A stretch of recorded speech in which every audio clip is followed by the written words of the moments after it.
Yeah, just every sort of name you could imagine. So, you know, she's in really good company, but she's only 2 shots off the lead. And she's on that first page now, Charlie. She's just... I quite like it from here.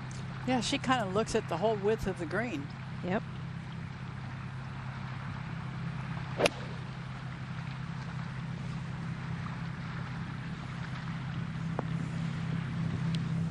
Nice. Good chance for her first birdie since the 6th hole. I think Norcus will be next.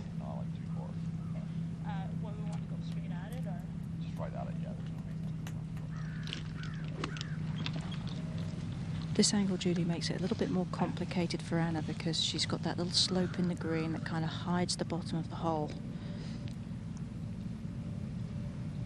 But... And from this angle, you see a long, skinny green, don't you, Karen? Yes, you do.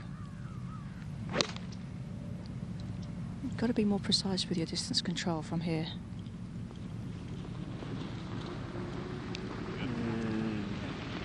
She's looking a little confused at that, but no danger. Go up 1 to the 14th. And let's see how Jin Young Ko plays this 3rd shot on the par 4.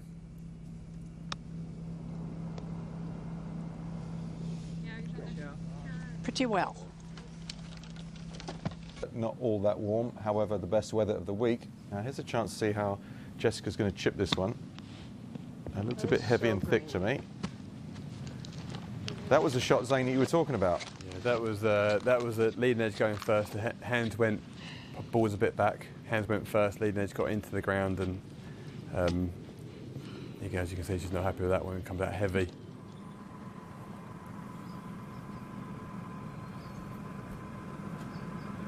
Now this is one of those short putts. Morgan Pressel. I've not seen Morgan Pressel for a little while. No, she's doing a little bit of commentary now, but still plays, you know, pretty full schedule, to be honest. And she's been playing fairly well. Didn't risk the sandwich with the next one, and that's a pretty good job.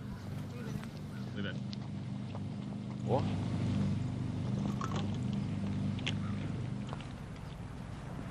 This is the 14th, another one of those holes along Lake Louisville and Inbee Park. 5 hybrid for Inbee, 173. Anybody who takes on this flag stick from this distance is either beaming with confidence or guilty of bad course management. Have to go a little left because it is really tucked back there. Shot, Mike. Good one. Good shot, really good shot. Yes. Yeah. Caddy Brad Beecher is an Aussie, if you can hear that good shot mate that he says all the time. Second toughest hole on the course, and she'll have a good look at birdie. Up 1. Hataoka for birdie at 15 is a good spot here behind the hole. Fairly flat, but not quite flat enough. Nordquist for birdie at 13. She didn't take too much time over this one, Tom. I think she's fairly confident on the read, but she's got to hit it. She said she thought it was going to be very quick. Get back over to 14. And Angela Stanford. Like she was choking down on a 5-iron there, and a really quality looking shot, but still needs a little good fortune.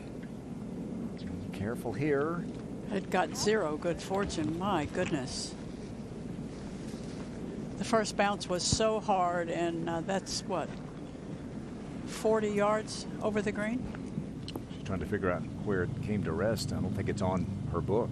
13. Yealimi Noh for the solo lead.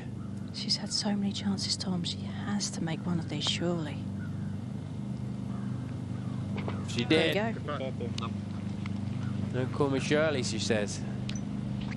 Knocks it in. Get it to 5 under. Did you get that, Judy? I got it. You gave me a very, very strange look. Well, it took me a minute. I got it. A common occurrence. Surely, surely. Well, this could be a breakthrough week for Yealimi Noh, who obviously has the talent, but can she keep it together for the next almost day and a half? Jessica Korda for par now.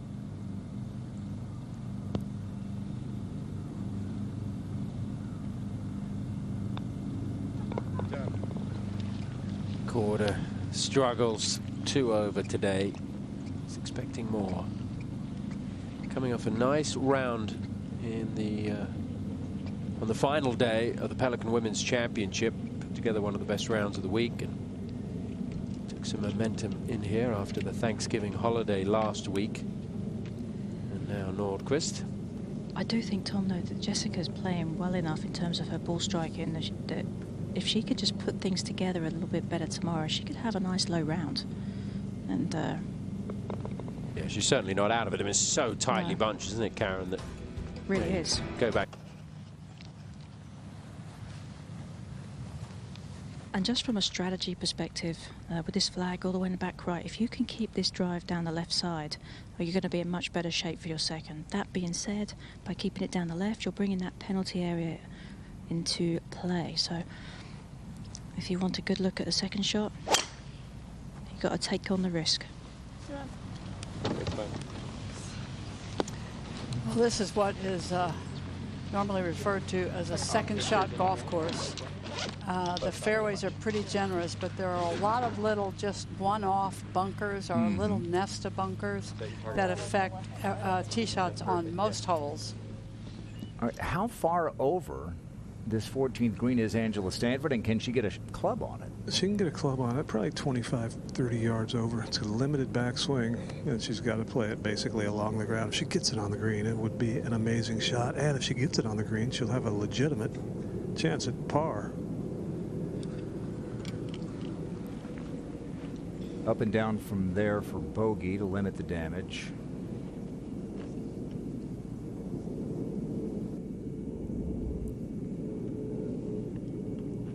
All kinds of stuff going on here, Judy. All kinds of stuff going on. Really hard to hit the ball absolutely flush. And when you're going to bump and run it like that, it is so important that, you know, you get that little energy on the shot. So much guesswork, and she almost guessed perfectly, but still off the green in 3. Now back on the tee, Anna Nordqvist. She's driven the ball beautifully this week. She has, very consistently. And generally she looks very comfortable out here on the course. Pretty confident. Yep. You've noted a bit of increased swing speed with Anna, right? Yeah, Judy? and I think periodically she's hitting the ball a little farther off the tee, although she'll never be amongst the longer hitters on this tour, which surprises us once in a while because she's a very tall player. Par 3 16th. Nasa Hataoka. 157 yards, and there's a chance.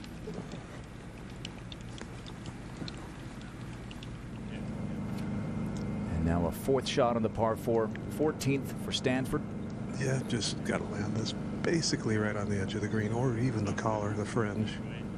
It just ricochets a little downhill from there. It's touchy. 4 or 5, maybe 6 feet past the hole, runs down another tier in the green and will make you just miserable.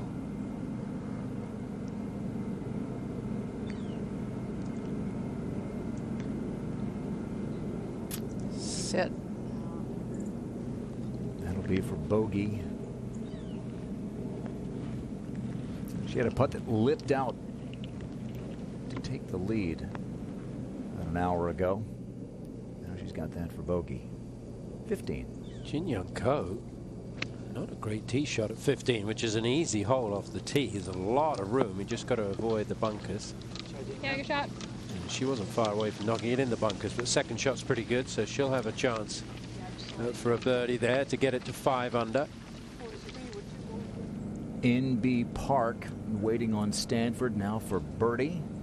Just a great 5 hybrid in there, exactly hole high. A couple of little subtleties to this putt, but in general, just moving a little right.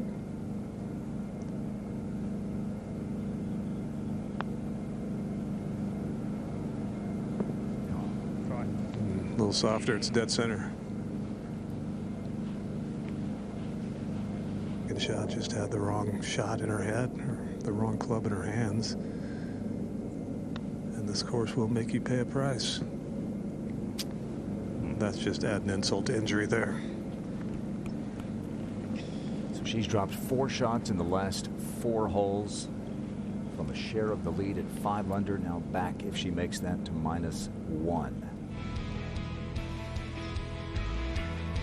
She was in a rookie season. And Nordqvist in the chasing pack. Just under 400 yards this one, so her second. She's taken the beanie off. She's just got a normal golf cap on now, so feeling a heat perhaps in contention. Now this, Zane, you've got to be careful you don't get too much of a jumper from here. Yeah, you've got the ball above her feet here, so she's going to be mindful of the ball going a little bit out to the left. But as you say, getting a bit of grass trapped in between the club and the ball is the thing to be mindful of.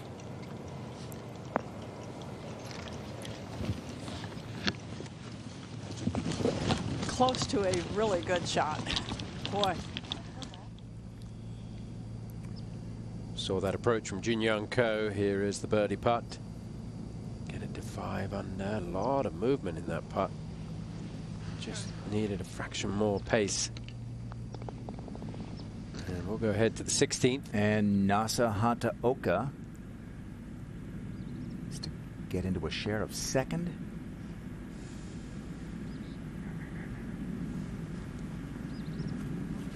Two very close calls. We mentioned the playoff loss to Gabby Lopez, 8-hole playoff. And then the next week, 3-putted the 72nd hole over in Boca at the Gainbridge LPGA. Lost to Madeline Sagstrom, who got up and down for a winning par. Jin Young Ko. Just a massive green here.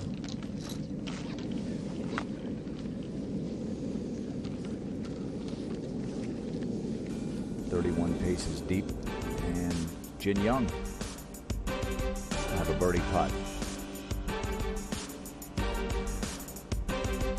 Well, we've seen some surprises today, some players we thought would play a little bit better who haven't. We've seen some great scores from So-Yeon Yu. Kristen Gilman shoots the 66, as does Jong-Eun Lee, who actually teed off on the 10th hole.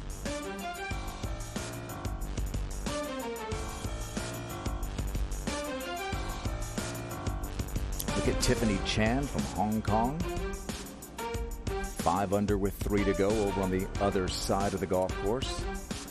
There's your defending champ, Cheyenne Knight.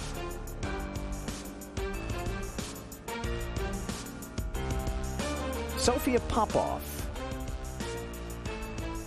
continues to make cut after cut after cut after that breakthrough victory.